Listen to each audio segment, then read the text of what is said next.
لە درێژەی کار و چالاکیەکانی خۆماندا وەکو بەشی وەرچی کۆمیتەی ڕێخستنی ڕزگاریکردنی نیشتمانی کوردستان هەستاین بەکردنەوە خولێکی فوتساڵ بۆ فەرمانگە حکومەکانی ڕزگاری بە ناوی شەهیدی نەمر کاکستار حەمامیر کادری پێشووی کۆمیتەی ڕێخستنی ڕزگاری دیارە لە خولەکەدا 13 فەرمانگەی ناحیەی ڕزگاری بەشداری کردو ئەمڕۆ ژیاری کۆتای لە نێوان بنکەی ئاسایشی ڕزگاری و پەیمانگای ئاکار ئەنجام درا و خۆشبەختانە خۆشکارێکی زۆری فەرمانگە حکومەکان لەم خولەدا بەشداری کردو. ئێمە وەکو خۆمان خۆشەویستی لە نێوان فەرمانگە حکومەکانمان دروست کرد بۆ ئەوەی پێکەوە ئاشتی و تەبایی هەبێت دوور لە تون و تویژی دوور لە شتە ناخۆشەکان بۆ ئەوەی هەمومان پێکەوە بتوانین خزمەتی وەرزشکار و گەنجی ئەم ناحیەی خۆمان بکەین.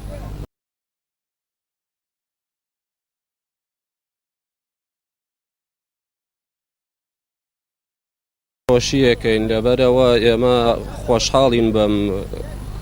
دەورانە کە ئەکرێتەوە بە ناوی شەهید، هەم بۆ بەرزڕاگرتنی شەهیدەکە هەم بۆ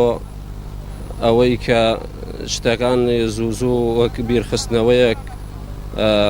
بەڕاستی ئەمە سپاسیان ئەەکەین، عەزیەتیان کێشا، دەستیان خۆش بێ، ئیشێ باشیان کردو، مەمنونیانین.